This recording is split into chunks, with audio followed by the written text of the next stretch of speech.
You ask Tiger to solve. This deals with linear equations with one unknown. The final result is x equals 8/3. Let's solve it step by step. Group all x terms on the left side of the equation. Subtract 7x from both sides. Group like terms. Simplify the arithmetic. Group like terms. Simplify the arithmetic.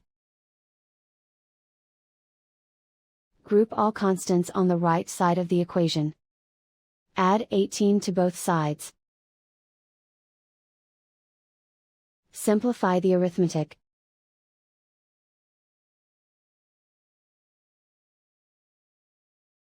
Isolate the x. Divide both sides by 6. Simplify the fraction.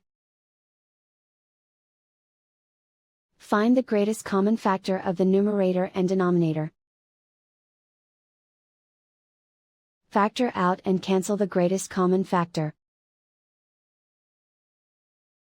And so the final result is x equals 8/3.